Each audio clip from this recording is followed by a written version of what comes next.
Hi, welcome to the Diablo 3 Reaper of Souls podcast. I am your host, Flux. I'm joined on the show tonight by JrMint. Hello, hello. And by Muggs. Greetings. And I sent out email yesterday asking who wanted to be on the podcast tonight with various topics, and like 9 people replied, which is more than usual, but neither of you guys have been on the show all year. So I said, hey, we'll get some fresh blood or possibly old blood or some sort of blood. And you guys have not been on here since last year at the least. What have you been up to, JrMint? What have you been playing? What have you been doing? And why have you not been on the podcast? I don't know why necessarily I haven't been on. The last before the expansion came out, I was on the podcast to talk about the console release, and then I didn't really play much after that until the expansion came out. And then the first few launch podcasts, I just hadn't played enough, to be on it. But ever since, though, I've been playing absolutely ton of Reaper of Souls. Mostly my Demon Hunter, I'd say 90% my Demon Hunter. Have him geared for about Torment 3 at this point, and having a blast playing it. You said him? Yes. Did your hand slip or something when you created the character? You had a muscle spasm there? I do kind of regret it. I'm thinking about leveling up a female one to switch to, so yeah. The way he runs always troubles me. I actually have a male Demon Hunter on Europe right now. I think I've made eight or nine hardcore dead ones on US. All of them. I think my current one is Immortina VIII, so that's the Roman numeral at the end, so yeah. I'm used to him at this point. It doesn't bother me. But they're all girls. But the male always has this weird, like, scarecrow run. Like, his legs are too long for his body or something, like my first cat. I'm used to it, I guess. Last week on the show, Katniss mentioned he's playing a female Crusader. Of course, I said that was your Crusadress, and he's been nursing that wound ever since. I also have. But there are certain classes that just don't cross the border. I also have a female Crusader too. Actually, I laughed when you said that because I don't know. The male Crusader is just too bulky. I don't know. I like the female a lot better. Okay, you're off the podcast. So Muggs, what have you been up to lately? You're a captain in our US West hardcore clan. At least I hope that's you. If not, I'm really confused. No, that's me. And we'll get into that clan stuff later on. But what have you been up to playing? And so you were in the beta, I recall. Yeah. And I think when you were my friends list at that point forever ago, and in the clan early on, before we did the whole clan split thing that confused everybody.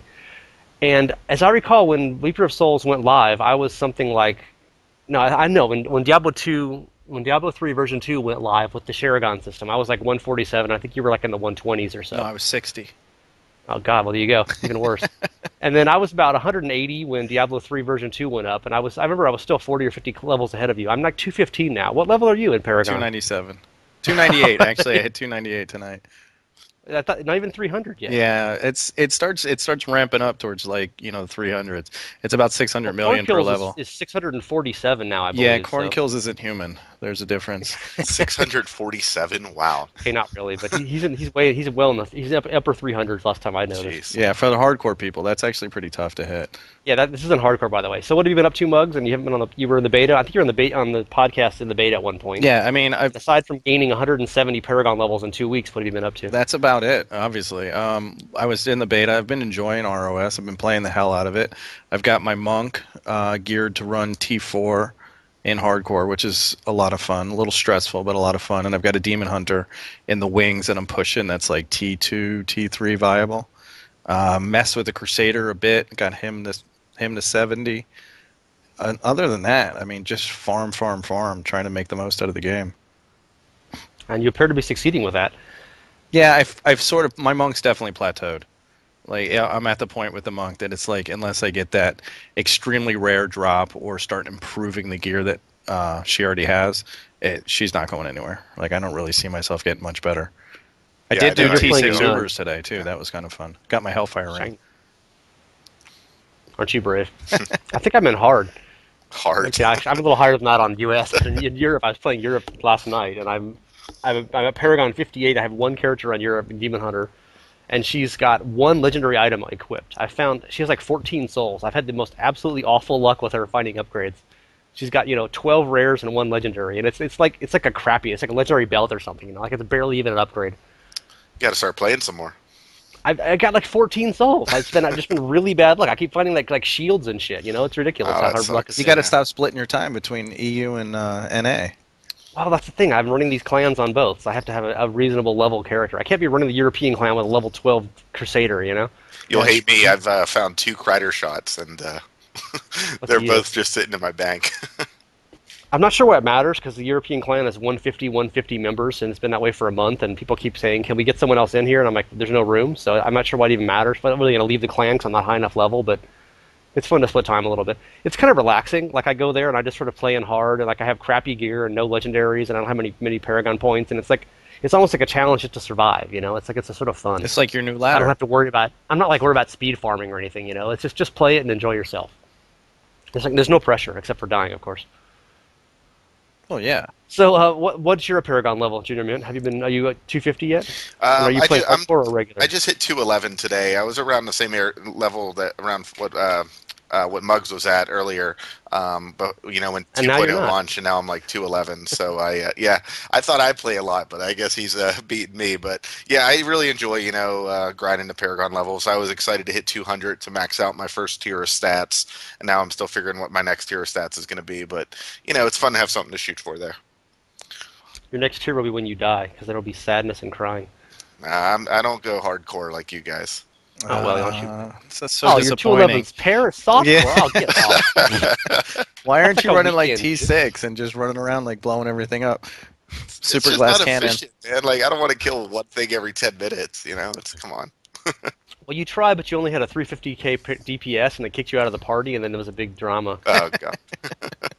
So speaking of character strength and weakness, that was kind of what we were segueing our first topic here. I ran a vote on the site a couple of weeks ago, said which is the strongest character, and everyone said Wizard, of course, because Wizard is the strongest. Looking at the stats right now, there's like 6,000 votes, and the Wizard got 58%. Second place was Not Sure. I'm not sure where that character is. I think if you click really fast on the Barbarian, you get the Not Sure class. He's really strong. He got 13%. And then you've got 7% Barb, 5% Demon Hunter, 5% Crusader. For a while, Crusader was in second on that vote. And so then a week later, when I ran the opposite vote, weakest character, I was thinking, okay, well, Crusader was second on the last one, and they just put a patch out with a ton of Crusader buffs. He'll be the strongest, or, it won't be the weakest. Wrong. Crusader is by far the leading vote getter on the weakest character at 23%. With the Monk, the correct answer is second place, it's 18%. Muggs is like wrong. No, Witch Doctor we are at 17%, and then the Barb and the Demon Hunter. Wizards, 4% of people said the Wizard's the weakest class. I'm not sure how they were defining weakest in this case. But that was what they said. So you guys have played a variety of classes, not all of them. We don't have any Witch Doctor busy players here lately. Or I played a little Barbarian, so I can vouch for that somewhat. But what do you think the issue is with the Crusader? Why are you not playing it more, the new class? Did the patch not buff it enough? Is it boring and slow, and you're always stuck on cooldowns? What's the deal? Well, I mean, if you look at my two favorite classes, which is the Monk and the Demon Hunter, they're super fast, they're super fluid, they're a lot of fun to play, they have great mobility, they just have a lot of like spammy kind of skills, and like you just kind of feel like you're always doing something. Then you go to the Crusader, which is pretty much the antithesis of that. It's slow, prodding, a lot of cooldowns, clunky. It just doesn't feel right. Like I just couldn't. I was really excited to play the Crusader, especially because I played the Crusader a little bit in beta, and obviously in beta they were extremely overpowered and just destroyed everything. But it didn't kind of pan out that way, and they were slow in the beta, but you did 57,000 damage per tenth of a second. Right, so yeah, I mean, you did ridiculous amounts of damage, and now it just doesn't feel like it. I just always feel like I'm waiting for cooldowns, or I'm spamming, I'm waiting for wrath, I'm lumbering, and like when I'm in a group, I'm like the last guy. It's like, wait up, guys, come on, I'll be there in a minute, I promise. Meanwhile, I'm on the Monk or the Demon Hunter, and I'm like zipping and vaulting all over the place, or dashing, striking over crevices and big crevasses, and just never stopping. Yeah, the Crusader was. JrMint? Yeah, I leveled a Crusader up to 70 pretty quickly, and I mean, Muggs honestly said exactly what I was going to say. I mean, those are also my two favorite classes, and yeah, it's just so much more mobile. I hate being so slow. I have a friend I play with a lot that's maining a Crusader, and he's having fun with it, and can kill stuff at our level. But it is just. I don't know what to say that he didn't say. It's just very slow, very plodding. It's not even waiting for cooldowns. Their abilities just don't feel all that fun to me. It's just, I really hope they take a look at it, but it just seems like something in the core of the class just is missing, and I don't know if that's going to be fixable. Well, that's a grim prognosis. Yeah. We had, on the podcast last time, we were talking about this, and I think it was Cadmus who'd said it wasn't Cadmus, it was the other guest, who I'm forgetting whose name was right now, but he said he'd been playing it a lot and had actually enjoyed it a lot more when I think he was using a Thunder Fury instead of using the big two-handed flail, and therefore you don't have the super slow foot speed with the passive. Right. And he said he just enjoyed it more. He felt much faster. He felt much clickier, and because you're hitting so much faster, you're generating a lot more wrath. So you can actually use your skills more often, even though they're less of a big bang kind of skill. So I haven't played Crusader since the beta, actually. Well, so actually, you know, if you watch the playtest with the Crusader dev, he actually talked about that a lot. Like, he was using a one-hander instead of the two-hander. And he was saying that there's a lot of skills and a lot of ways to play the Crusader that people haven't discovered even in beta, because everybody wants to have a two-hander in their one hand. That use a one-hander, and a one-hander is actually a lot better with it. I really think they need to look the big number. You want the big number, right? Right, exactly. I really think they need to look at that Heavenly Strength. I think that's the name of the passive that gives you the two-hander thing. And just rework it. I mean, maybe give another, like, put a buff to one-hander with shield in that passive, and then just take away or give a different buff with two-hander with shield. So there's a reason to use both, because it just, I mean, it doesn't make you any weaker to move 10% slower, in my opinion, or 15% slower. It just makes it less fun. And I think they just need to move that into the core of the class, and then make that passive something completely different. Just because it's just really takes away, like, just moving so much slower, I don't know, it takes away a lot of the fun for me. Well, especially because every other class in the game, like, hauls ass. I mean, Yeah, you got exactly. Witch Doctors are constantly spirit walking all over the place. Demon Hunters are vaulting. Monks are dashing strike. Wizards are teleporting. Everybody's hauling ass, and then meanwhile you've got this guy on a slow horse trying to catch up to you. Yeah. I mean, what was their whole thing leading up to release? They were like, we want this to be a walking battle tank, which I guess it is, but it's not fun. Literally a walking battle tank. Right, it's not fun to move like that. Yeah, the keyword being walking. Right. So they obviously, they wanted this really powerful thing. They obviously no one else ever used a two-handed weapon, like, for any reason whatsoever. Scorns occasionally back in the old days, but now there's no other class that uses two-handers. And they were like, how can we make anyone use this? I know, we'll make it you can use it with one hand, and it'll be really, really powerful. But then you're getting, like, 200k more DPS just for free, basically. So they thought, what's the only thing that we can make? What's the only thing that people really value? Magic Find is gone, so we can't really do it with item drops. I don't know, we'll make you move slower. And it's like, that's the only thing that you really value, that you would do anything to be faster than.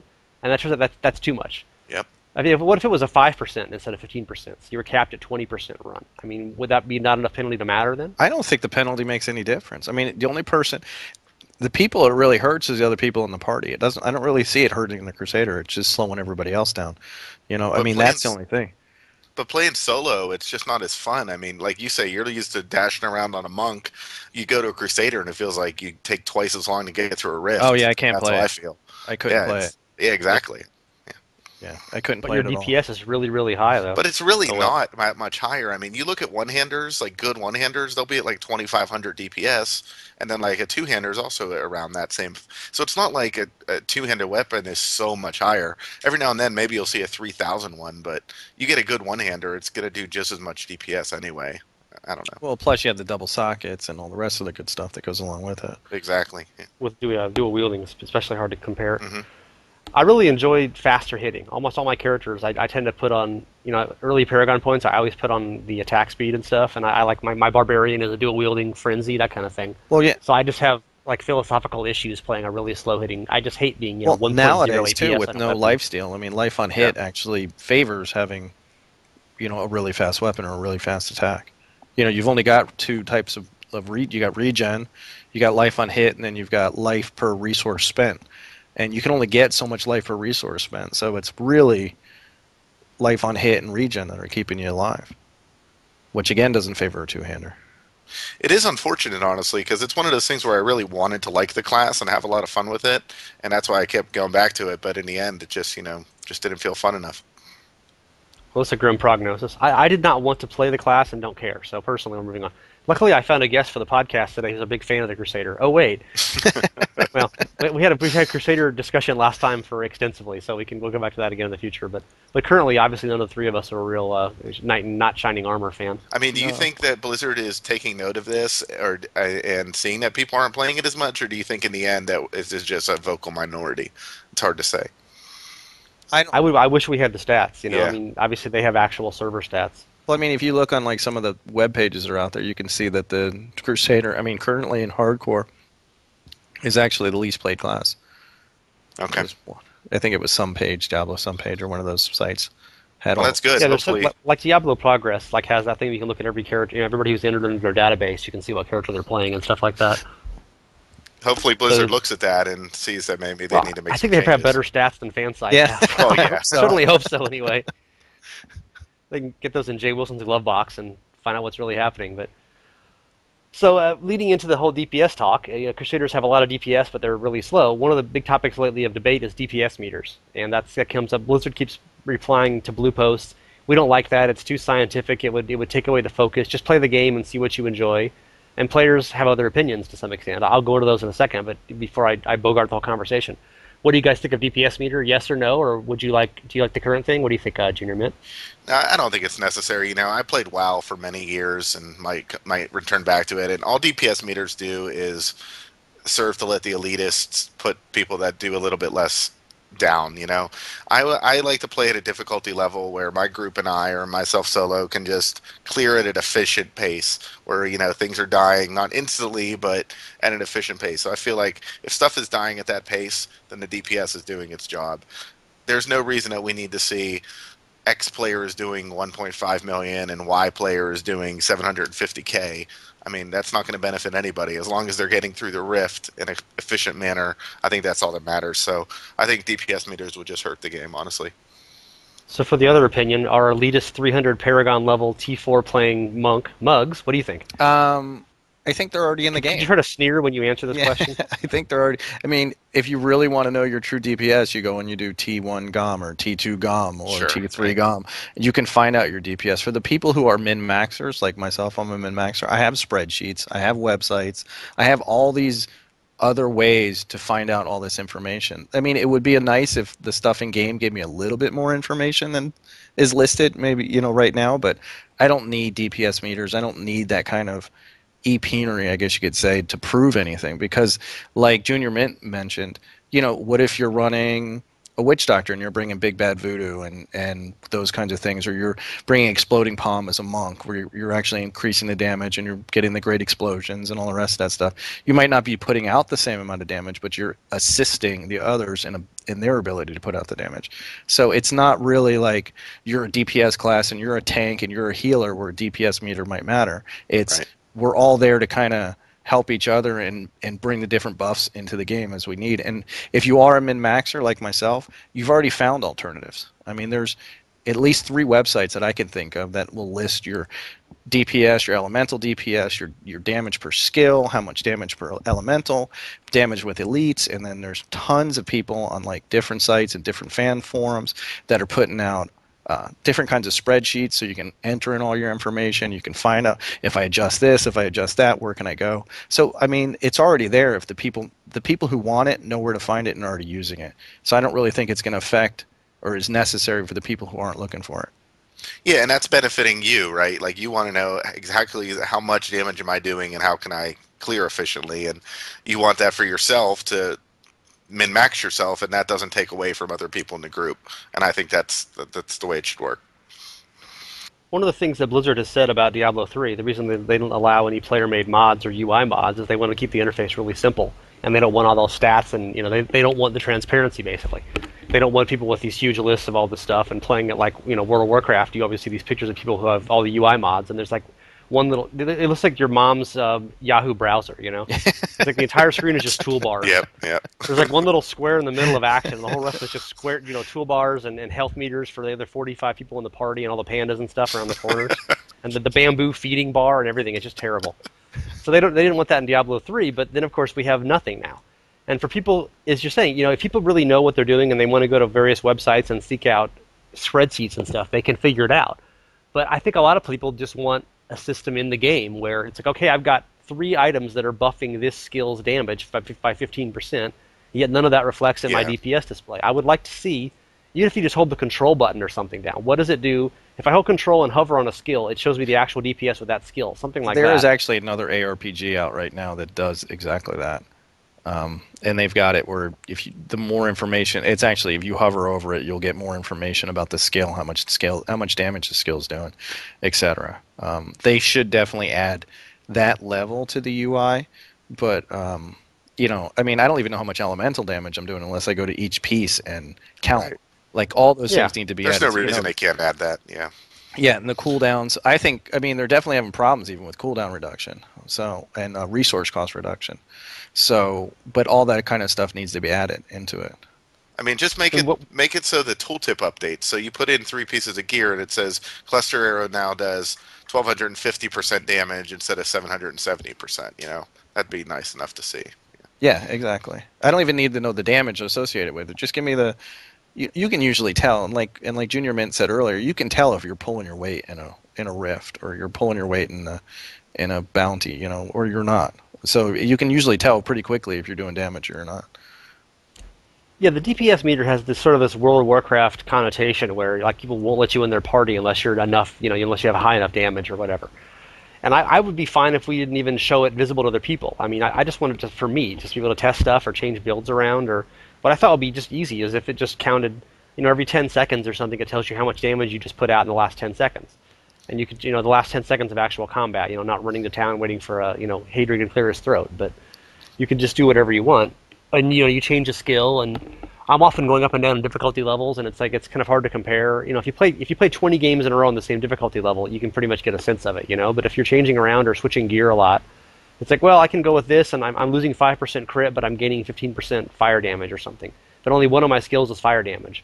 I think it'd be nice if it just recorded this stuff for you conveniently instead of having to all tab out to websites and looking at the numbers. But even then, even the whole strategy thing is what gets me. Because I mean, you'll see people play and they're like, "Why are you never using your meteor attack or whatever?" You know, like they have another skill, they don't seem to be using it right, and you're wondering, are they actually? Maybe they have really good gear, but they're not optimizing it well, or the opposite extreme, where someone doesn't have great gear, but they're really playing their build well.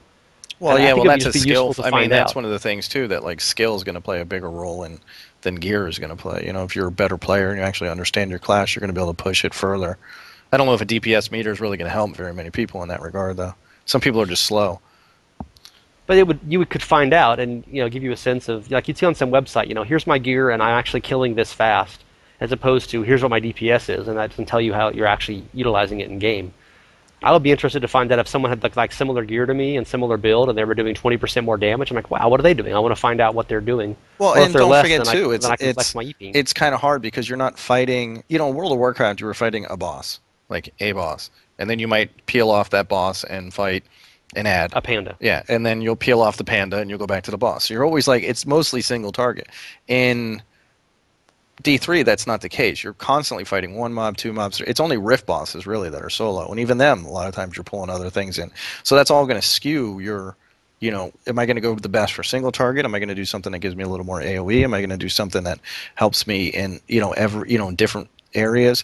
I mean, I could build my monk right now to destroy GOM in T1 in 10 seconds, 8 seconds, something like that. But it's not feasible to actually play it that way. So I could always say, okay, well, this build's going to give me the most DPS, but if actually in real use, I couldn't actually use it. And to build off the WoW analogy, where it's important in WoW is, you know, you're fighting that single boss, and then if you keep wiping and not killing it, then you need to say, okay, Muggs is only pulling 400k, and in order to beat the boss, we need to have 750k, and that just doesn't happen in D3. You know, you can just drop it down to T2 instead of T3, for example. So I mean, so that's what I was first thinking about when you mentioned DPS meters. But I'm all for having personal DPS meters and personal stats updating when you have fire damage to gear. I just think that having a chart that says I'm doing 750k and he's doing a million, and for everyone to see that, that'll just mess up the community. Yeah, it's such a good community as it is. Right. We're going to get to that in a minute. But one other thing that's been in the news lately is the Shard of Hate was the special community designed item that looks like Mephisto's nutsack or whatever, and it does like shoots out like special procs and stuff. And that was really over procking with certain skills, like the cooldown, the internal dual timer of the wielders. proc timer wasn't. So basically, people were doing whirlwind with barbarians and whirlwind and dual wielding it, and they had rediscovered the moment of joy of barbarians of the old days. And Blizzard snatched that away like Jay Wilson stealing your hammer. And people are hella sad and QQing. Were either of you guys using that? I guess not if you're playing Demon Hunters, but did you know people who were? Did you feel like it was overpowered, or was it irrelevant? Yeah, no, it was overpowered. I played with, there was, in Hardcore West, we have 2 barbs that have them, and we have 3 wizards that have them. And even the barbs would tell you, as they're using it, they're like, it's ridiculously overpowered. They would take a weapon that would be as much as 11% more damage if you looked in the sheet, and equip that and go run a rift, and then equip the shard of hate and run the same rift, obviously, within same difficulty of rift, and destroy T4 with this shard of hate without even like breaking a sweat, whereas with the other weapon they would be stuck in like T2 or T3. I mean, this is And is it hardcore bad too, so people aren't really pushing like T4, 5, and 6. Do we care if there are overpowered weapons in the? It's not like they could sell it in the auction house, If you find a really cool, or would it have made the game where everybody just wanted that one single item? Yeah, it would have been shard of hates all the way. It would have been, like you said, it would have been the heyday for the barbs. Barbs were, and even monks, if you can get one monk to dual wield them. I don't mind overpowered weapons at all. Like, I want to feel powerful. I want to blow things up. I want to destroy things. But when you have one item that is so far beyond all the rest of the items in the game, it's kind of skews the whole, maybe pull it back in line. It definitely needed to be adjusted. I don't know if they adjusted it too far. I know a couple people that actually just stopped using it, but I don't know if they were just so used to being OP that now that they're normal P, they don't use it anymore. But it definitely needed to be brought down a little bit. Were you hunting after one, JrMint? Did you want it more than anything in the world? No, I got the weapon I wanted more than anything else in the world, being Crider Shot. But no, I don't play much melee characters, so I never had one.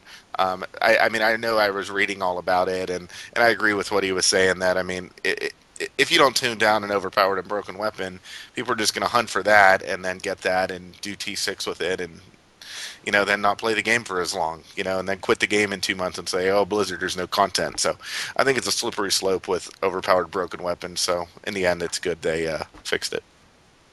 And they didn't just nerf it. I mean, they just explained there was a bug with it. It was, the countdown between the proc timers was busted. So it wasn't like they just turned the damage down by 10% and said, screw you guys, take my ball and go home. Yeah, it was a bug fix more than it wasn't a nerf at all, just a bug fix, like you said. Yeah. Or so they would have us believe. Right. Maybe Josh actually hates us after all. Don't talk bad about Josh. Come on now. Yeah. You know what it reminded me of, Flux, is when they nerfed Nether Tentacles on the Demon Hunter right around release. I don't know if you remember that. Was just because they hated us. Yeah. That was a straight out hate. and then they tripled the damage of all barbarian skills right. to make up for it. I had friends that literally quit the game over that nerf. It was pretty stupid. Yeah, meanwhile the Barb was wildly overpowered for 18 months straight. But but God forbid the Demon Hunter has a lifesteal skill. That can't have that. Can't have that. You can't have a double hit on your slow ass nether tentacle-y thing. Yeah, being bitter. I mean, we were joking in the game the other day in the clan chat, and I had just gotten like 2 of those red chests in a row where it pops out like 6 trash mobs and just gives you 8 million experience for killing them. It's like the greatest gift in the world. And I said, cursed chests with trash mobs are Josh Mosquera's gift to the world. Definitely. Everyone's like, yeah, I love those, and someone immediately goes, yeah, invulnerable minions were Jay Wilson's. Yeah. And I was like, oh. I completely miss forgot about minions. vulnerable minions. Oh my god, I completely put that out of my mind. So ever since I've been wanting to get on our Twitter, our Diablo and Gamers Twitter thing, and send that out basically, and say what was Jay Wilson's gift to the world. But I think that would turn really ugly really fast. So probably it's not the best thing to encourage. Oh, poor Jay. It's the person people love to hate. We can get the whole comments of this YouTube thread now. I bet people hating Jay Wilson. But obviously, he wasn't the only person doing that. It was also Wyatt Chang's fault, so you can hate him too. Well, we love Wyatt. So, the other one of the related minor point, as we heard on the podcast the last 2 episodes, Rush was on it last time talking about the problems of video game reviewers, and as he did his infamous comment, how do you describe the Diablo 3 Reaper of Souls? What is the acronym for that? Most of us say R-oh-ess. He says ROS. It's R-oh-ess. He says Diablo 3 ROS. No, R-oh-ess. And there's been this wild debate every time he says it. Where do you guys come down on the whole ROS issue? No, R-oh-ess. It's definitely R-oh-ess. It just sounds weird, Ross. It doesn't fit. Diablo 3 ROS. But of course, the obvious analogy, what do you call World of Warcraft? You call it WOW? No. But that's one of the only acronyms that you actually say the word, I feel like. I mean, yeah, I would have to say the same thing. Yeah. Is it like when someone says LOL in real life?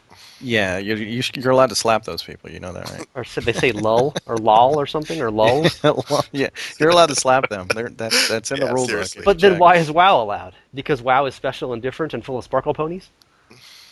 I don't know. Because they have 10 million players and Blizzard has one of those Scrooge McDuck money swimming pools, I guess. That's in Bobby Kodak's guest. I think it mansion, fits of the whole thing because you don't say Diablo 3, you say D3 are-oh-ess. So you're just kind of naming off each one of the little things, the letters there. And Diablo 2, what people said LOD, or mostly they said D2X, but no one said LOD or load. Yeah. Like a Metallica album. I think WoW is the exception and not the rule. Do people call the StarCraft HOTS, though? Or do they say HOTS? I guess no, actually no one cares about StarCraft, so why am I mentioning that? No, they do say HOTS. No. They do say the, so you go. Heart, See, there's many options. There you go. I guess it just sounds weird. But there's also now what is it? Heart of the or Heroes of the Storm is going to have the same acronym. Yeah, that's HOTS. That was StarCraft was MOPS. Was MOP. Was it MOP? No, that's, MOP that's, is that's, Mists of WoW, that's Pandaria. WoW Panda is Yeah, MOP. that's What the hell is MOPS. StarCraft? It was something stupid. What was the goddamn? What was the last StarCraft game? The Swarm, something. Heart of the Swarm. Yeah, Heart Heart it of was the the Swarm. same Yeah, it was acronym. Yeah. Yeah. So they have two HOTS. Oh, well, there you go. Yeah. They're just going to make Are it you hard. either of you guys in the HOTS? The HOTS Alpha just started. Are either of you guys No. rolling up on that? Are you excited? Do you care? I'll give it a try, just because I have like Diablo 3 Gold. I guess Do you have an invite, or you're just hoping to? I've been pretty lucky. I've gotten into almost every Diablo beta or Blizzard beta, bar like 2. So for some reason, I'm either on high on a list or just extremely lucky. So I'm just holding out for it, maybe for beta. Are you JrMint? I mean, I'll definitely try it. I'll try anything Blizzard puts out, but I don't like that MOBA style of game personally, so I don't think I'll stick with it. I have an invite, and I haven't even used it yet. So Oh wow, I'm a bad person. there you I've go. had like 3 days. I haven't played Diablo this weekend. I've been too busy. I mean, you don't get to deal with the MOBA ragers. Those are like a special blend of rager. Yeah, seriously. I played at the last BlizzCon. There were gigantic lines for, Mhm. and apparently that was the case at Penny Arcade Expo as well. It was by far the biggest line of any game there. Blizzard games, certainly. And I was at the last at BlizzCon, and a friend of mine was there, and she really wanted to try it. She played a little bit of whatever the other League of Legends thing is. And the line was like 4 hours long, but I had the press pass, so we went to the back, and I just said, "Oh, she works on a website with me. Let us in 2 minutes." And they had a little table in the back with like 5 machines that were not hooked up for multiplayer. They were all just single player. But you could get in and play with no waiting. We played for like 10 minutes, and I just got bored halfway through and just kind of watched her play. I was like, eh. Like I had a little Diablo, and he's like riding like a big rhinoceros or something, and that was cute for like 30 seconds. And then I was like, I don't know how to play this. I don't care. Yeah, I haven't played any RTS in like 8 years, so it was very, very. I was getting a World of Warcraft 2 flat. Warcraft 3? Yeah, it's called World of Warcraft. I don't remember the name is anymore. Warcraft I 3? was getting flashbacks of that. It's like I was running Thrall around there or something and killing stuff, but I don't know. I haven't played those in forever. I can't see getting back into it now. I'm too old. I don't care. Get off my lawn. Yeah, I agree. I mean, they're definitely ultra competitive, and the community that surrounds them is ultra competitive, and rageaholic anonymous and everything. They're just else. very difficult to get into and break into, honestly. Yeah. It's kind of one of those things where you've got to play like 1,000 hours, otherwise Yeah. you'll just always suck. Yeah. Well, And I no, don't you have time might for that. even I if you don't play care. 1,000 hours, you might still suck. Well, according to the internet, you would always suck no matter what. Pretty much. LOL, nub. So speaking of LOL, nub, clans and communities. You are a captain in the hardcore West clan, Muggs, and you said you had some clan drama earlier today. You maybe not want to describe that, but how is it going? What are you enjoying it? And you're up next year, JrMint, and are you in a clan? And if not, why don't you have any friends? But you first, Muggs. I'm enjoying the clan. I really like the fact that there is a steady group of people that are on that you're used to seeing, you're used to talking to, so it's easy to find groups. Since are-oh-ess has been released, I never used to run pubs anyway because I was a hardcore player and I just didn't trust people. But now there's a steady group of people that I can play with constantly. And you kind of get used to them. You start to realize your abilities, and you just start. It's just like a guild was in WoW or any other type of game, where you just start to get used to them being online. You get used to talking to them. You get used to making games, and helping different people out, and it's kind of fun. It's definitely a better experience for Diablo 3. Have you gone mad with power and abused your captaincy power to kick people unless they give you special items yet? Yeah, not yet. And there's 'Cause I not do that really a a lot. lot of mad with power options out there. I mean, they give us zero information about our clan. Like I can make a note, and that's about it. I don't know who is on last, how often they're on, how much they're playing hardcore. There's no information out there. Like I can make a message of the day and add Piss people off when you do it. Yeah, and piss people off when I make them with What was your special Easter message that people were enjoying today? I just said Happy Zombie Day, and people took great offense to it. So Well, you're insulting the Lord and Savior Jesus Christ. So yeah, I know. It's all right. We're also playing a game based on the devil, so I mean, yeah, So how was your clan experience, clans, communities, JrMint? Are you engaging in it? Do you wish you were? What's up? Yeah, I'm in a pretty big clan myself. On from a message board I go on, the NeoGaf clan. It's a lot of fun.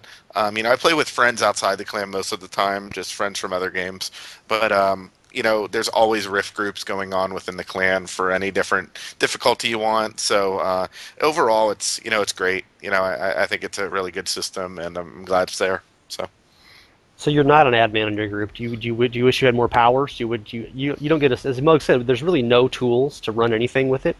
No, I mean, It's kind of disappointing. some of my buddies and I talked about running our own, but I just, I like having that really big community, so I can always have somebody to do a group with if my other friends aren't on. So I mean, I'm happy just being an anonymous plebe in my clan, and you know, doing what Do you I wish you do. had more abilities to set special games up or to do like guild trading or anything like that? Yeah, I think that'd be fine. I'd be fine with that, but at the same time, I mean, I don't know. It works fine for me. Maybe the admins, wish they had more control, but for the most part, I don't have an issue with it. I mean, sure, if you could trade between clan members for a longer period of time, that'd be great.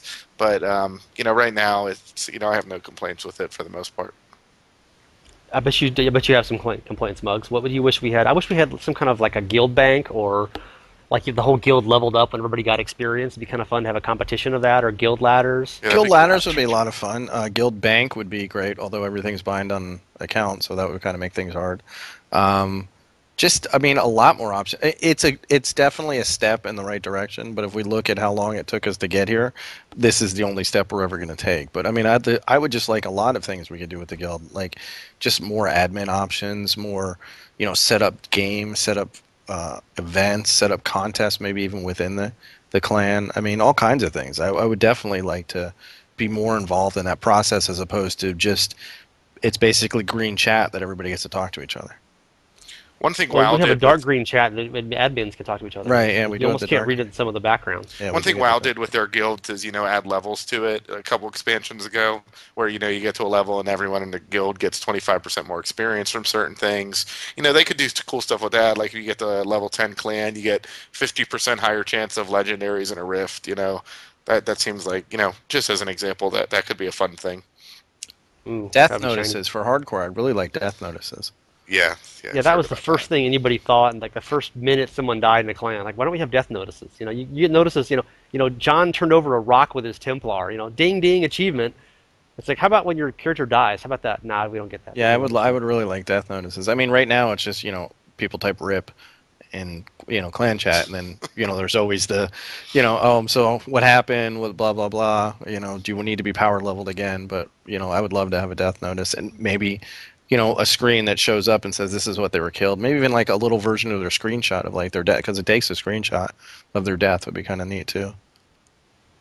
But no. No.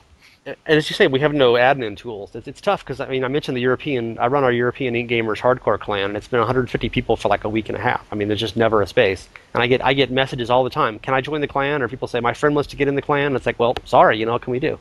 We initially had we had one U.S. hardcore clan, and we made a second one which filled up immediately, and then we did this big split right before are-oh-ess went live, and we split it into three, and we have a north, a west, and an east. And East immediately filled up again. And what is West at now? We're like 115 or something? No, we're at 120 something, 120 and change. Jeez.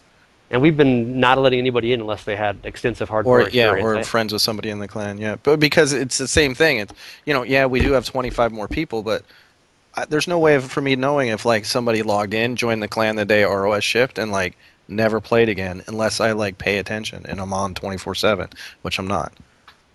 Well, just 18/7. Yeah.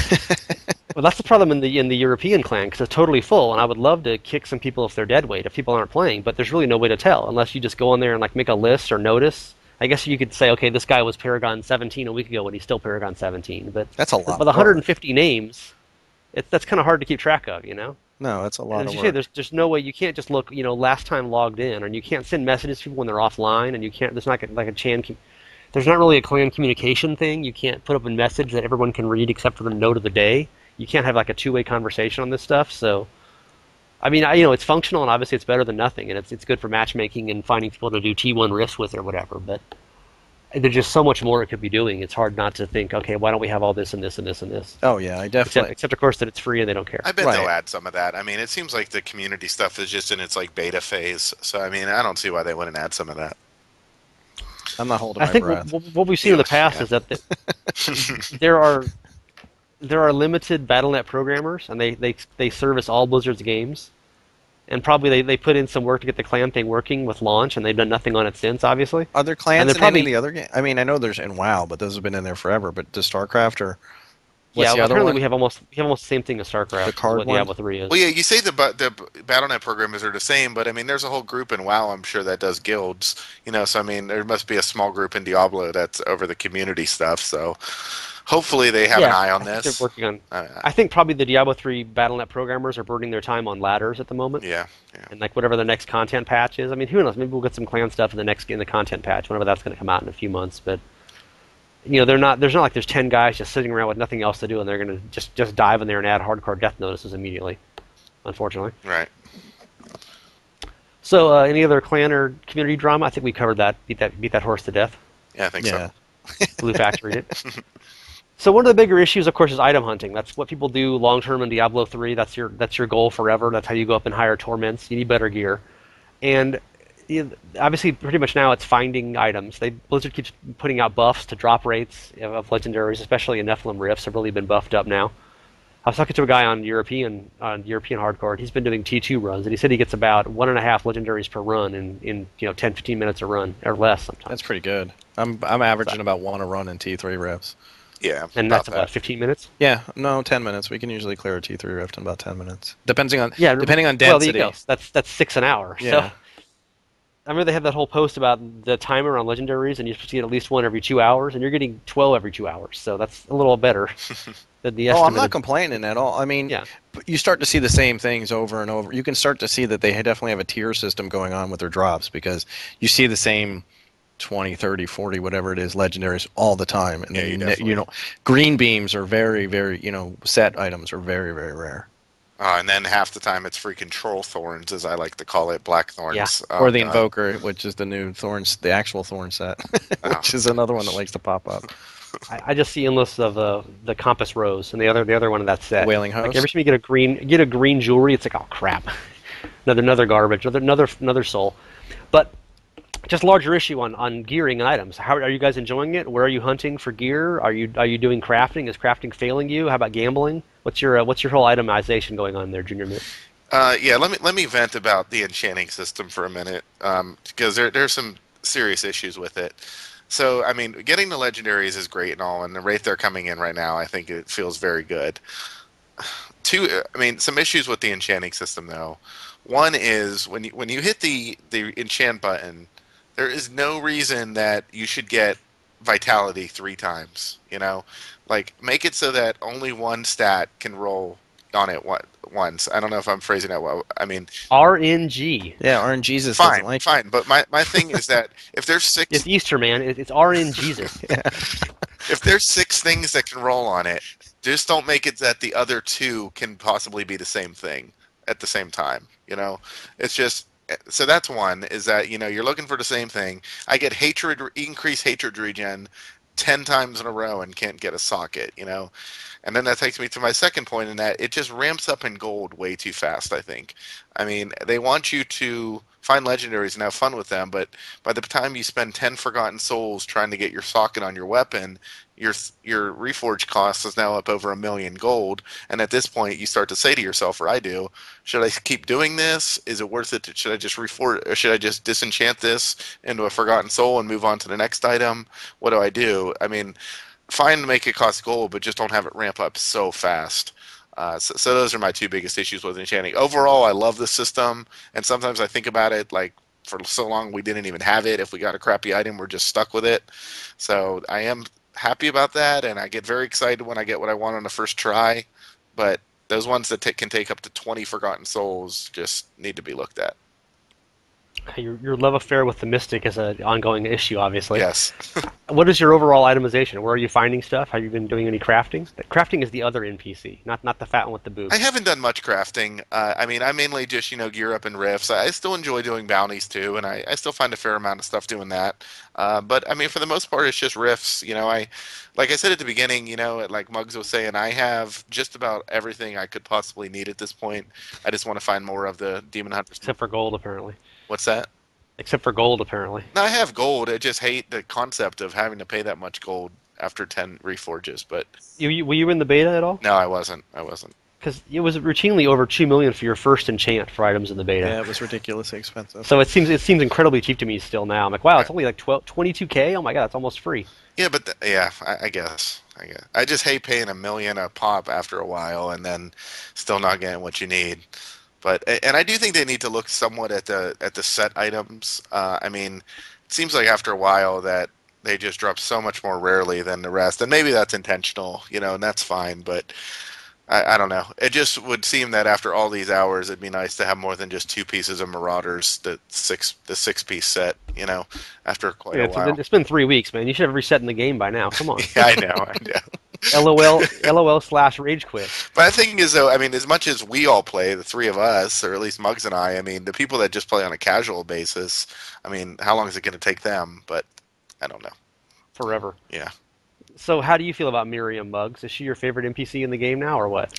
She doesn't bother me too much, to be honest with me. I mean, the most I ever spent was 12 million on an amulet, trying to get it to roll critical hit damage, and that was just because of the gem cost that was involved.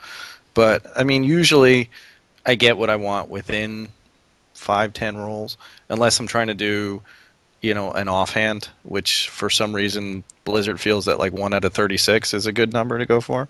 Yeah, you don't want critical hit chance on a quiver anyway. Come on. Yes. I mean, but almost all the rest of the items, I mean, they tend to have such a low amount that usually I'll get it within a decent amount of time. So she doesn't really bother. I love her because she can take that one piece of gear and turn it into the piece of gear that I really want or make it usable, as opposed to before, oh, this is crappy, let me just disenchant it or get rid of it. I mean, I use her all the time. Yeah, the variance between item types is crazy. Cause you'll look at like shoulders or something, and there'll be like three possible options. Like, well, I guess I'm going to get this one.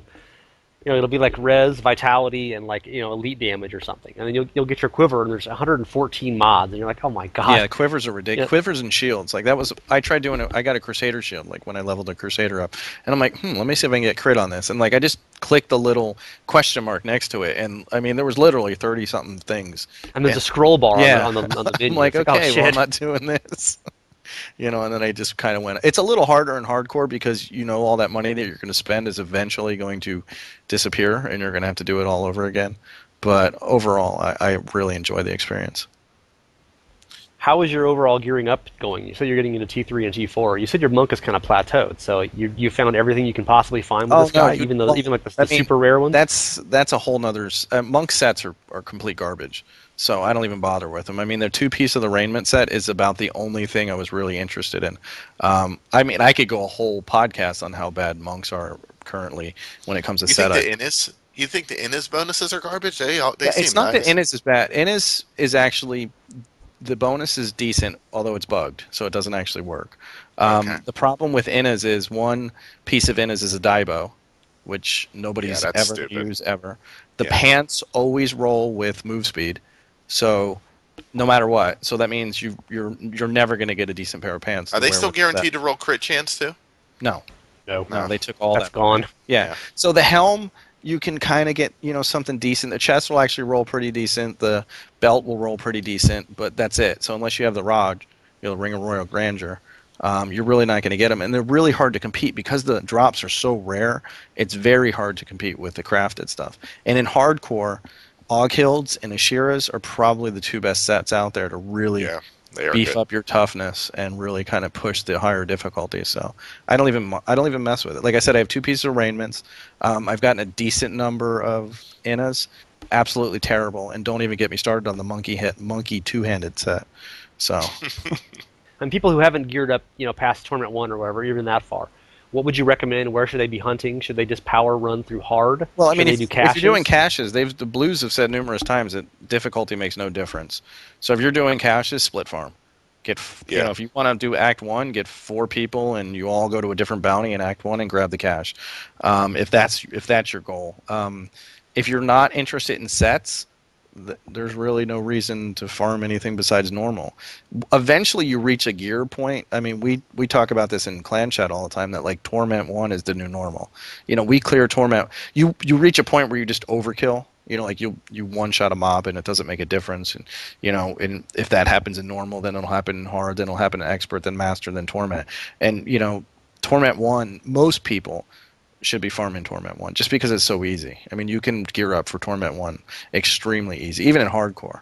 So at a certain point, though, I mean, I used to think that as well, that it doesn't even make sense to go above Torment 1 after a certain point. It's like, but I mean, you know, just running Torment 2 and 3 a lot more recently. I mean, the ramp up from Torment 1 in terms of the amount of legendaries you see from Rifts. I didn't mean a cap on Torment 1. I meant a minimum. Yeah, like that base. A minimum, right. Yeah, I run T3 consistently, and I have a group that we do T3, sometimes T4 rifts. And yeah, I definitely notice it. Well, it's hard to say. It could be apophenia, but I mean, I definitely feel like I notice a bigger drop in Forgotten Souls, a bigger drop in Legendaries. You know, even if I'm, you know, salvaging the Legendaries, that just means more Forgotten Souls. I'm getting more Imperial gems. So it makes, when I have to do crafts or when I have to do enchants, it makes them that much cheaper. So I mean, yeah, I definitely I don't like one-shotting things either. I mean, that's the whole reason why I play hardcore. Is because I want a challenge, you know. So I don't like to just run through and one-shot things. I actually want to fight something and kind of use all my skills and kind of get a feel for the game. So, but yeah, Torment. I mean, everybody should be running Torment. That should be your minimum unless you're farming caches, and then it's normal split farming. And if not, you're a nub, and your DPS meter probably sucks too, huh? Yeah. And honestly, if you can't run Torment, just make sure just gear up from Rifts. I mean, just, you know, hopefully new players know that about the 100% increased legendary drop rate in Rifts. That, you know, when you're just hunting gear, make sure you jump in a Rift and not the bounties or the story mode, obviously. Yeah, there's no legendary drop rate difference between normal to master. Is the same. So I mean, if you can't do Torment 1, then just do normal and have a field. Or at least do hard, where you get 75% more experience. I like to run it at least expert, because expert gives you is it expert that gives you a chance for Imperial gems? Or there's something that happens at expert. Master. Okay. Expert doubles the cash, bounties. doubles the currency. That's right. Bonus. Yeah. That's usually why I run it expert at the minimum. Yeah. So speaking of gear and all this stuff, there was a post a couple days ago about DPS and if you want toughness or healing or other stuff, and this guy made this example that was kind of convoluted, but Wyatt Chang chimed in and said, "Oh yeah, good example. Here's what we were doing." And there was a lot of confusion about that, including by me, and at the start. And but basically, what the moral of the story was, once you understood the guy's example, the OP as we called him, is that if you can raise your toughness, you want to do it more with resistance and armor and other forms of damage mitigation than with hit points. And what people are doing a lot is they're getting lots of vitality, and that raises your toughness, but it's kind of a paper tiger a little bit because you don't have mitigation. And the guy's example in this post was if you had 2 characters that had 5 million toughness, and one of them had 200k hit points and one had 500k hit points, you'd be better off being the one with 200k hit points. Which seems counterintuitive until you realize to get the same toughness with that many fewer hit points, you would need much, much higher armor and resistance, which is what you want to have anyway. In D3V, we just, before toughness existed, we just used something called EHP, which is effective hit points. And a lot of the sites were out there understood that, you know, effective hit points. So you had all resist armor, and that worked towards your damage mitigation, or your damage resist, and that gave, including your HP, gave you what your effective HP was. So I mean, what he basically posted is something that most of us in the hardcore community anyway have known and used for a long time. Even most of the people in the software community, because the glass cannons would try to say, listen, this is your minimum. You want to have 92% damage resist, about 400,000 way back in the day, EHP. So this way you're actually getting X amount of return from your lifesteal, and you can actually keep yourself alive to push MP6, MP7, MP8, MP9, MP10, etc. And you play softcore JrMint, so no one cares about resistance or anything, and you just zerg your way through all the targets, right? Hey, we still don't like to die. We don't just run around and die all the time. It's not like that. Especially with not Forgotten Souls, Pools of Reflection. You know, I think you talked about that. Do your eyes light up when you see a pool, or are you stacked up on those? You don't care anymore. I usually try to stay stacked up on those, and then every now and then, you know, I'm sure in hardcore it doesn't matter because you have It's a higher permanent buff. penalties. In hardcore, it's a permanent buff. You just have Yeah. Yeah, it's ridiculous. Once you get to high paragons, actually you notice it a lot. When I'm playing on Europe, I notice it a lot. When I was Paragon like 50, I was at, they go quick. I mean, you literally don't find enough to keep them in stock. But then once you're over like Paragon 100, because it's a percent. It's like 40% of your level, and so if you get 10 of them, you have like 4 levels worth of that. Yeah. And if you're doing 4 levels in an hour and a half, it can be hard to keep them stocked up. But I think once you're over like Paragon 120 or 130, you're just sort of perpetual bonus in hardcore. I'll skip 4 or 5 in a row all the time just for the hell of it, just to see the number change a little bit. Yeah, I won't go out of my way to grab one anymore in hardcore. I mean, I'm at the I'll run last right I past them checked, I was at 577 million bonus experience. Which is probably as high as it goes. You'll get one and I'll stop and look. You hover on your little experience bar, and it'll say whatever amount you have, and you'll click it, and it'll only go up like 4 million. Like, okay, I was already almost all the way capped out anyway, so. Yeah, I don't. Yeah, I in couldn't hardcore, run they're perma buff. I couldn't run hardcore because when I'm running T2, T3 rifts as a demon hunter, I just die to random things like once every 2 or 3 runs or 4 runs, So yeah, I don't know. I run with a couple demon hunters in T3, honestly. Yeah, I mean, I don't die a A lot. lot more toughness. Well, yeah, they have a lot more toughness. Yeah, right. I mean, I What's run. your toughness, Mug? JrMint? What? How much toughness? Like 5 million or something? Yeah, I'm usually around 5. When I just unequip when I just unequip my quiver, I went down to 4.5 million, and I feel a little more squishy now. But What would you say they have in Mugs and hardcore, the demon hunters in T3 or T4? Like 12 million? Oh yeah, easy. I mean, Like 10 is like the minimum. 10 is the minimum. considered. I mean, my monk right now for running T4 and the full T4 gear is 1.2 million damage and 27 million toughness, 28 million toughness. God, how is that even possible? I can't even imagine getting that much toughness. It's possible. I mean, you just gotta. That's one of the things. Lots of vitality. Yeah. You want all vitality, nothing but vitality. Well, You the want one about thing about all 600,000. resist, I mean, I feel like what people don't realize about all resist is there's such a diminishing returns on it. I mean, the difference from like 700 all resist to like 1400 is like 10% more damage taken or less damage taken. You know what that Start difference is? stacking It's a wizard versus a demon hunter. That's what that Yeah, I difference know. is. That's where I saw it at because You obviously get 700 free. Yeah, exactly. It's ridiculous. But then when you look at the actual percentage, it's like 69% reduced damage or 79% reduced damage. It's not really that much. So. Yeah, it makes it. It makes a Would you difference. care to counter that point, Mugs, given your T3 playing, T4 playing? Well, I mean, you definitely. What happens is you start to hit that, that plateau where you start to see, diminishing returns. So in hardcore, we're usually minimum 13. At my level, it's like 1300 all resist, and then I've got 10,000 armor on top of it. So it's like I've got both of those. We were talking about trying to keep everything up to where it needs to be. And on a monk, 10,000 armor is not easy to get. Right. And you want to get both those numbers to where they need to be. And then we still have dodge. I've got 40% to dodge, which skews my toughness number, which, it's another thing entirely. But you try to get all those things balanced and then start stacking HP on top of it to make the whole experience. Because, obviously I can't die.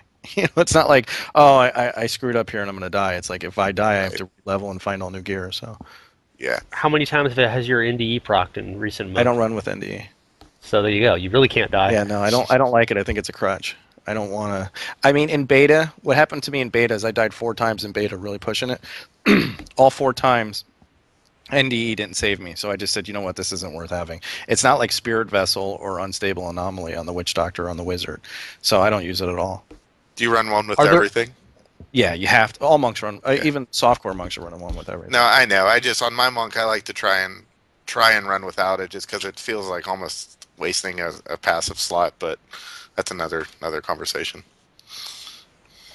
Well, have you specialized your gear enough, Mugs, that you're now trying to get all fire resistance or whatever? Oh, so you yeah. can get such a higher roll no, with that. completely. I did that from the beginning. I am a fire resist monk, and all my gear. I mean,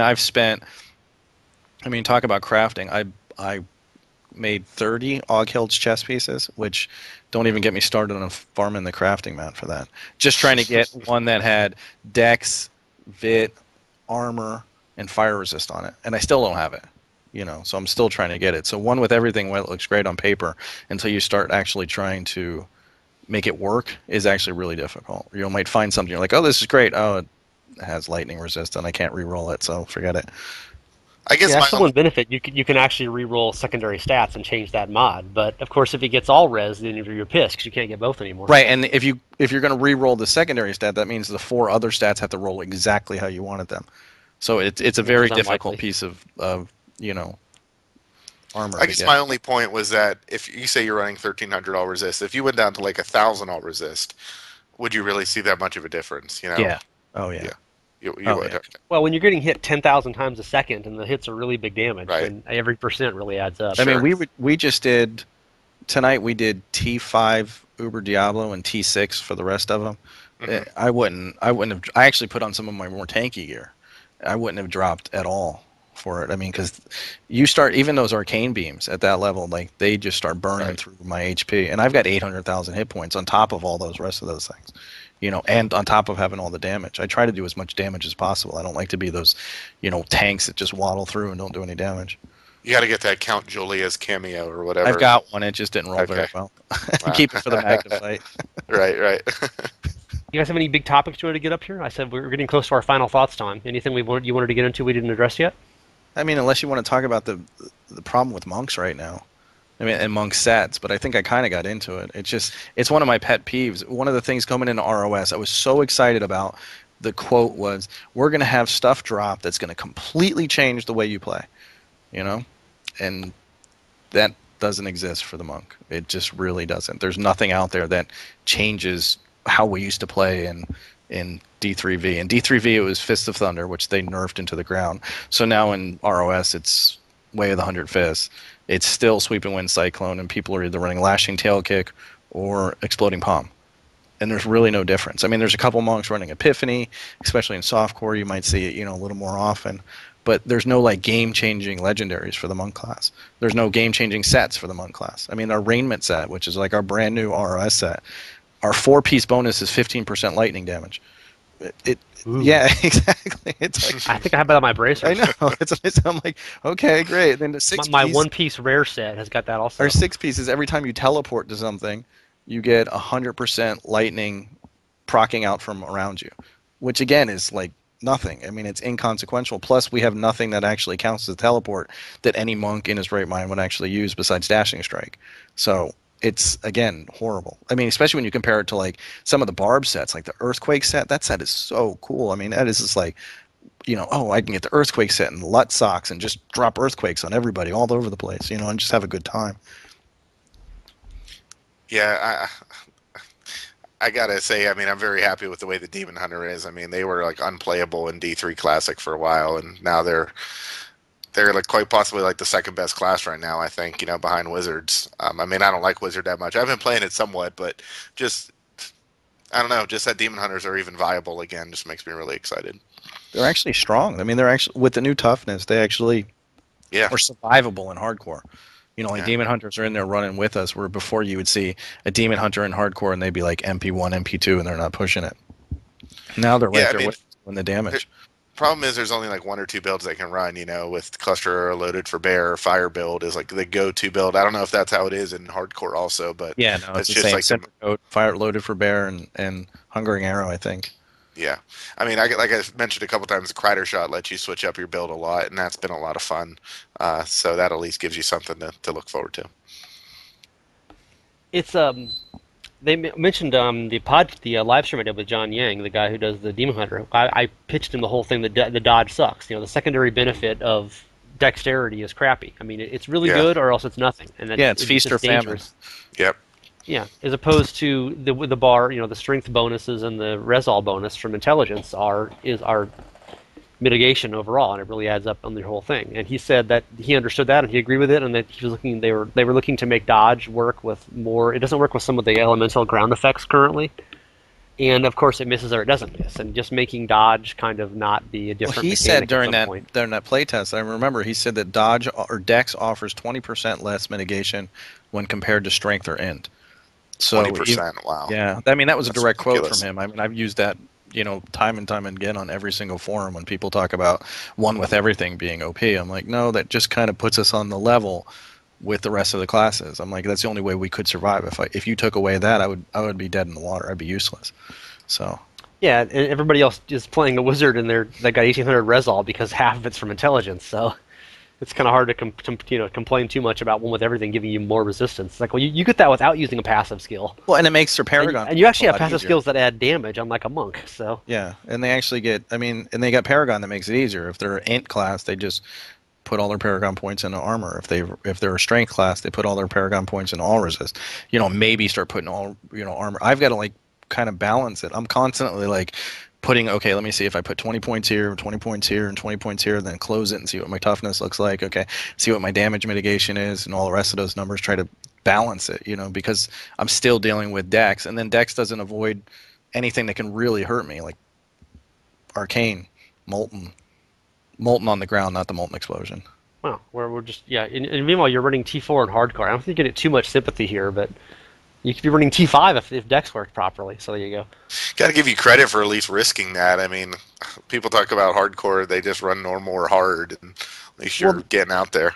Well, that's why I play for the challenge. I mean, there's a group Right. of us that in like IncHC West that like that's the whole reason we play. Like I'm dual wield monk. I don't use a shield. I don't do anything. I try to do as much damage as possible while being as survivable as possible, and that's fun. I mean, I play hardcore for like those adrenaline moments, like when you're like, oh shit, oh shit, oh shit, oh shit, oh shit, oh shit, oh shit. Like I need serenity. I need my health pot. I need to get the hell out of here. Where's my dashing strike? When's my dashing strike coming back up?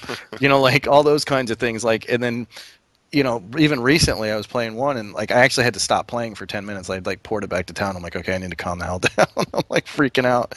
But that's why I play. It's like you don't get that adrenaline rush anywhere else. So if you're not pushing it, then it's just, you might as well be playing softcore. I just feel like a lot of people in hardcore are probably just playing normal and hard, but maybe I'm wrong.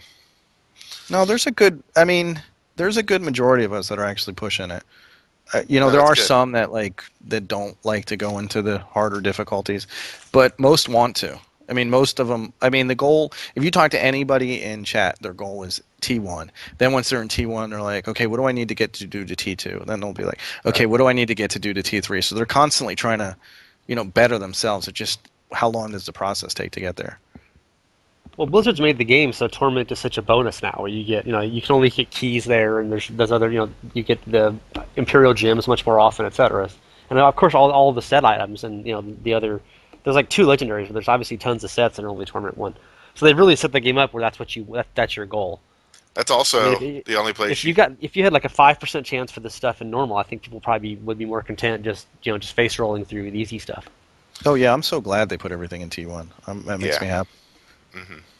It's also the only place you can get the potions and the enchanter or the follower legendaries too. I still have yet to find one of those legendary potions. I really want one. I found one. I didn't find the good one. Yeah. I want Kool-Aid. Kool-Aid, yeah. You're gonna run through walls. Yeah, I had a bunch of those in the beta. I've not seen any I haven't played that much Torment either, so that's probably why. But it seemed like they were much more common in the beta. I mean, I found 4 or 5 like immediately. Everything was a lot more common in the beta. It's I can't even compare it. It's like people are like, "What was it like in the beta?" I'm like, legendaries rain from the sky. Like you walked over, you like lift, you lifted up a body. That changed. We had the month where we couldn't find any legendaries. Like all over Christmas time, there was like 0 dropping, and then they tripled the boost. Like they came back in the next patch, and then they toned it down a little bit. But I mean, initially in the beta, it was ridiculous. We were finding 3,500 damage one-handed weapons and stuff, and 4,000 even I think you could get. It's like, hey, I win. But there were lots of changes. But we're kind of at our time at our planned duration. Any last thoughts, guys? I'm good. You want better monk set bonuses, Muggs. Oh, that's your please. thought. Let me talk to get a hold of the monk dev. I'd like to chew his ear for a little while. I wasn't aware of that barb set, but I think a lot of those new sets they added are. I mean, I hear a lot of people that are underwhelming. I know Wizards don't like the Firebird set. I mean, the Demon Hunter 4-piece gives you all the companions at once, but the 6-piece is bad. And I know the Witch Doctor friend said that new set isn't great either. So I think that's kind of which one? Because the one that summons the zombie wall is amazing. Is that good? Okay. Yeah, that's the Helltooth harness, I think it is. That one is like unbelievable. I don't know about the other one, the Jade Harvester. I've seen videos of people doing T6 with it, so I think it's okay. Yeah, I've just heard a lot of people saying those new sets they added across the board people aren't happy with. So hopefully they hear that feedback.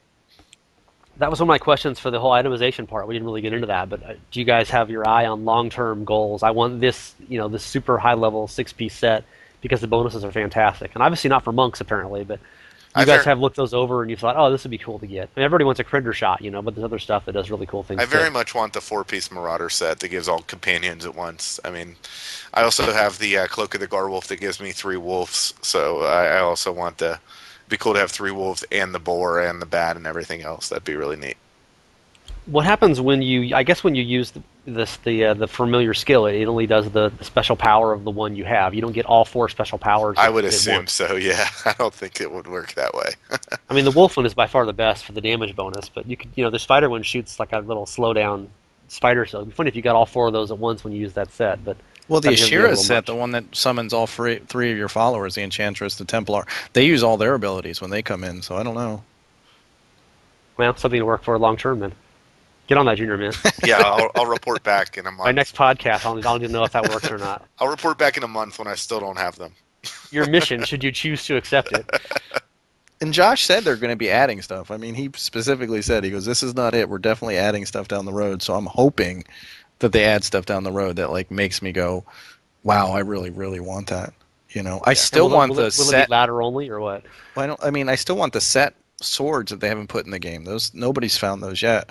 The two swords that form a set. So I'd still like to find those. Those would be something interesting to find. So you're not done with the game yet. It's been almost a month and you're not completely finished yet. So that's good. Oh no, I'm really enjoying it. I mean, I won't be done until I don't know, until I get bored, I guess. Until the cows come home. Oh wait, they have come home. Have you seen a cow rift by the way? No, I have not gotten the Cow Rift yet. I got the cow rift once and the teddy bears in a regular rift once, but never the two together. It pisses me off because the last mob I need for the achievement for all rift bosses is the cow king or whatever his name is. Lord of Bells. Lord Yeah, of Bells, yeah. And that's it's it. like, come on, that's all I need for that achievement. Not that it means anything, but just be fun to get it. Well, you get to see achievement numbers in clans now, so that they gave us that. Okay. See, there's So you can something in rank them by clans. achievement. There's something there. I actually want to get some people who have really high achievements and do a little like a mini interview or something and see how did you get these and do you actually play for this on purpose? Because you'll look and see people have like 5,700 or whatever, like way more than anybody else. Like how the hell do you even get that much? And you must do it on purpose. They have to hunt for it, yeah. Yeah, there's achievement hunters. Yeah, so I got to talk to one of them and if I can get them out from under the rock they live under and see what animates their life's purpose. But that's for later. And you've been listening. We're done. Good night. Goodbye. You're listening to the Diablo 3 podcast on DiabloGamers.com and moo. Moo. Moo. Moo.